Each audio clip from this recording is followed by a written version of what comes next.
జగన్ భద్రతపై కేంద్ర ఇంటెలిజెన్స్ కీలక రిపోర్ట్ అయితే ఇచ్చింది. అదేంటో తెలుసుకుందాం. దీని గురించి అయితే మాట్లాడేందుకు ప్రస్తుతం మనతో పాటు సీనియర్ జర్నలిస్ట్ దుర్గా వడ్లమణి గారు ఉన్నారు. నమస్తే అండి. నమస్తే అండి. మేడం, కేంద్ర ఇంటెలిజెన్స్ అయితే జగన్ గారి గురించి కొన్ని కీలక రిపోర్ట్ అయితే ఇవ్వడం జరిగింది. అదేంటి అంటే వీళ్ళు కోర్టుకు వెళ్ళారండి, ఎవరు వైసీపీ వాళ్ళు. జగన్మోహన్ రెడ్డికి మీరు భద్రత కల్పించట్లేదు రాష్ట్ర ప్రభుత్వం, ఆయన ప్రాణానికి హాని ఉంది అని చెప్పి వాళ్ళు కోర్టుకు వెళ్ళారు. అయితే దాని మీద కేంద్ర ఇంటెలిజెన్స్ ఇవాళ ఒక రిపోర్ట్ ఇచ్చింది. జగన్మోహన్ రెడ్డి ప్రాణానికి ఎటువంటి ముప్పు వాటిల్లదు, ఆయనకి భద్రతా లోపం ఏమీ లేదు. అయితే వాళ్ళు అడిగింది ఏంటంటే జగన్మోహన్ రెడ్డి తరఫున మాకు ఎన్ఎస్జీ కానీ లేకపోతే సిఆర్పిఎస్ భద్రత కానీ ఇవ్వాలని కోరారు. అయితే దీని మీద డిప్యూటీ సొలిసిటర్ జనరల్ అలా ఏమీ లేదు, ఆయన ప్రాణాలకు ఎటువంటి హాని లేదు, ముప్పు లేదు, మేము ఆల్రెడీ అంటే వీళ్ళు భద్రత ఇచ్చామని చెప్పి రాష్ట్ర ప్రభుత్వం చెప్పింది. 58 మందితో ఇప్పటికే ఆయనకి సెక్యూరిటీ ఇచ్చారు. అంటే ఒక ప్రాణానికి 58 మంది, జస్ట్ ఇమాజిన్. ఇంతకుముందు 926 మంది 986 మంది ప్రైవేట్ సెక్యూరిటీ పెట్టుకున్నాడు ఆయన. పెట్టుకుని ఆయన వెళ్ళేవాడు బయటికి వెళ్తే. ఆ డబ్బంతా కూడా ప్రభుత్వమే భరించినట్టుంది గతంలో. ఇప్పుడు అంతమందిని మీకు అవసరమా? ఒక్క ప్రాణం కోసం 1000 మందా? ఒక మనిషిని కాపాడడానికి 1000 మందా?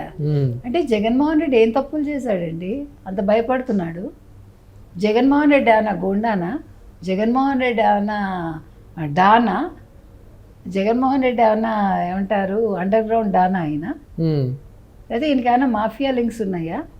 దేనికి భయపడుతున్నాడు ఆయన? నేను చక్కటి సుపరిపాలన అందించాను అంటున్నారు కదా. నిన్న సుపరిపాలన అందిస్తే ప్రజలు నెత్తిమీ పెట్టుకుంటారా, పెట్టుకోరా? ఈయన ప్రజల మధ్యలోకి అలా నడుచుకుంటూ వెళ్ళిపోగలరుగా, అసలు ఎటువంటి ఆటంకం ఉండదుగా. ఎవ్వరూ కూడా ఆయన అంటే చీమ కూడా ఆయన కుట్టదు అప్పుడు. మరి అటువంటి మనిషికి 58 మంది సెక్యూరిటీ ఉండే మనిషికి నాకు అసలు సెక్యూరిటీ ఇవ్వలేదంటాడేంటి? దాని మీద ఇవాళ హైకోర్టుకి వీళ్ళు చెప్పారు, ఇచ్చారండి సెక్యూరిటీ ఉంది 58 మందితో. అంటే ఇవాళ కేంద్ర రాష్ట్ర ప్రభుత్వాలని మళ్ళీ హైకోర్టు ఆదేశించింది మాకు వివరణ ఇవ్వండి అని. సో ఈ కేసు జూలై 15కి వాయిదా పడింది. అంటే ఇక్కడ ఏంటంటే ఆయనకు కావాల్సింది ఒకటి, అపోజిషన్ లీడర్గా నన్ను గుర్తించాలి, అది ఒక కేసు. తర్వాత అపోజిషన్ లీడర్గా ఆయనకి క్యాబినెట్ హోదా రావాలి. రెండోది ఆయనకు కావాల్సింది ఏంటంటే ఇప్పుడు నాకు సెక్యూరిటీ అంటే ఆయన వెళ్తూ ఉంటే Z+ కేటగిరీ ఉండాలి ఆయనకి. Z+ కేటగిరీ నాకు పునరుద్ధరించండి. ఎందుకు పునరుద్ధరిస్తారు? మీరేమీ ఇప్పుడు ముఖ్యమంత్రి కాదు, మీకు ప్రాణహాని లేదు, SSG ఎందుకు ఇస్తారు? ఇప్పుడు చంద్రబాబు నాయుడు గారి కంటే ప్రాణహాని ఉంది. అప్పుడు నక్సల్స్ ఇది జరిగింది కదా అలిపిరిలో, అది చూసాక కదా మీరందరూ దాని మీద చాలా మాట్లాడారు కదా ఈ వైసీపీ వాళ్ళందరూ.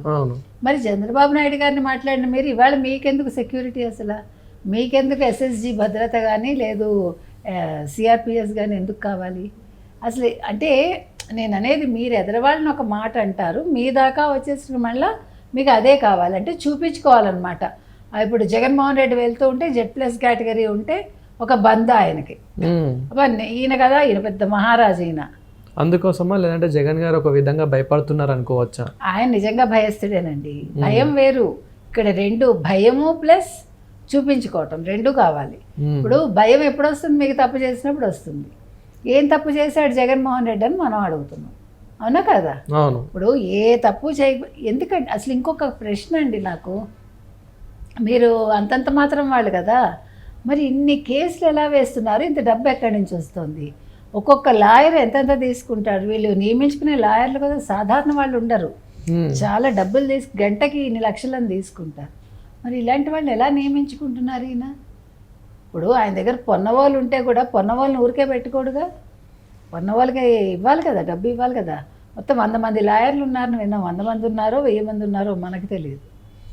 ఏది ఏమైనా ఇవాళ చెప్పాలంటే జగన్మోహన్ రెడ్డికి ఎటువంటి ప్రాణాపాయం లేదండి. ఆయన దేనికో భయపడుతున్నాడు అంటే ఆయన ఏదో తప్పు చేసి ఉండాలి. ఇప్పుడు ఈ లిక్కర్ స్కామ్లో ఏమైనా భయపడుతున్నాడా? ఈ లిక్కర్ స్కామ్లో ఈ డబ్బు అంతా ఎక్కడుంది? ఈ డబ్బు ఎక్కడ దాచాడు? ఈ డబ్బు కోసం రేపొద్దున ఏమన్నా ఎదురు తిరిగి ఆయన్ని చంపుతారని భయపడుతున్నాడా? అంటే లిక్కర్ స్కామ్లో వచ్చిన డబ్బుని పంపకాలు సరిగా జరగలేదా? అది కూడా ఉండొచ్చు, మనకు తెలియదు. జగన్ గారు భయపడుతున్నారంటే టోటల్ వైఎస్ఆర్సీపీ పార్టీ మొత్తం భయపడుతున్నట్టేనా? ఉండొచ్చు. ఇప్పుడు ఏమండి, ఆయన బాగుంటే వీళ్ళు బాగుంటారు, మ్మ్. ఆయన భయపడితే వీళ్ళు భయపడతారు. ఇప్పుడు జగన్మోహన్ రెడ్డి అనేవాడు జైలుకి వెళ్తే వైసీపీ పార్టీ పరిస్థితి ఏంటి? అసలు వైసీపీ పార్టీ ఏమవుతుంది?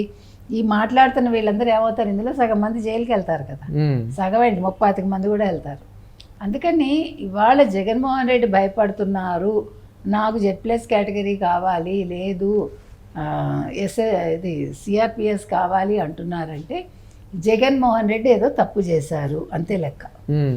ఒకవేళ భయపడుతున్నారు అని అంటే ఇతర పార్టీ నుంచే ఎవరైనా ఏమైనా చేస్తారన్నట్లేనా, లేకపోతే ప్రజలు కూడా ఏమైనా చేస్తారో అని కూడా అనుకోవచ్చా? ఏ పార్టీ వాళ్ళు ఏమి చేయరండి ఆయన. పార్టీలు చేయవు, ప్రజలు చేయరు. ఆయన చేసిన తప్పులే ఆయన్ని బాధ పెడతాయి, వెంటాడతాయి తప్ప లేదు ఆయన ఎవరినైనా మోసం చేస్తే వాళ్ళు ఏమైనా తిరగబడాలి తప్ప ఆయనకి పొలిటికల్గా ఎవరు ఆయన ఏమీ చేయరు. ఎందుకంటే ఆయన ఎవరికి కూడా ఇప్పుడు ఆయన అపోజిషను కాదు, ఆయనకి ఏ రకంగానూ ప్రత్యర్థి కాదు. ఇప్పుడు ఎలక్షన్స్ ఉంటే పోనీ అయ్యో జగన్మోహన్ రెడ్డి భయపడ్డాడు, ఆయన ఏదో చేస్తారు అనుకోవచ్చు.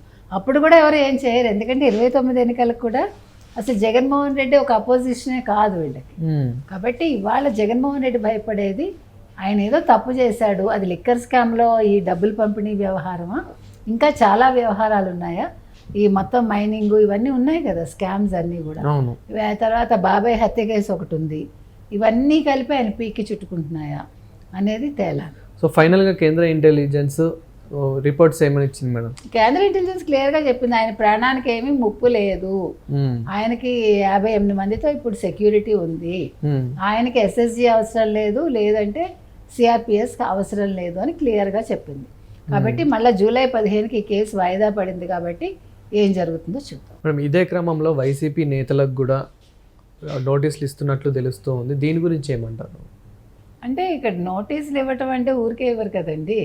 ఇప్పుడు నోటీసులు ఇచ్చేది వాళ్ళు చేసే పనులను బట్టి. ఇప్పుడు మోహిత్ రెడ్డికి ఇచ్చారు, లిక్కర్ స్కామ్లో ఇచ్చారు, ఆయన 3 రోజులు టైం అడిగాడు. ఇవాళ జగన్మోహన్ రెడ్డి గారు 175 నియోజకవర్గాల వాళ్ళని పిలిపించుకుని మాట్లాడుతున్నాడు ఆయన. అంటే ఏదో ఒకటి చెయ్యాలి, గందరగోళం చెయ్యాలి, తన ఉనికిని కాపాడుకోవాలి అనేది జగన్మోహన్ రెడ్డి తాపత్రయం. ఇప్పుడు కూటమి అన్నీ అమలు చేస్తోంది, కూటమి ప్రభుత్వం హయాంలో ఇప్పుడు అన్నీ కూడా సజావుగా ఉన్నాయి, అందుకని భరించలేకపోతున్నాడు. అందుకని కేడర్ని సమాయత్తపరుస్తున్నాడు. అంటే అల్లర్లు సృష్టించడానికి, ఏదో ఒక గందరగోళం సృష్టించడానికి. ఏది ఏమైనా, ఏది జరిగినా ఏది జరగకపోయినా ఇప్పుడు ఒకవేళ ఏదో ఒకటి చేసి, ఇప్పుడు నిన్న చూడండి కార్ సీజ్ చేశారు, దాని మీద ఒక గందరగోళం, వీటన్నింటికి కోర్టులకు ఎక్కుతాడా? ఇప్పుడు నీకు ఇదేంటంటారు, Z+ కేటగిరీ నాకు కావాలి అని చిన్నపిల్లాళ్ళు అడగడం, నాకు మీరు అపోజిషన్ హోదా ఇస్తేనే, అంటే ప్రతిపక్ష హోదా ఇస్తేనే నేను అసెంబ్లీకి వస్తాను అంటే క్యాబినెట్ హోదా ర్యాంక్ ఇవ్వాలి ఆయనకి.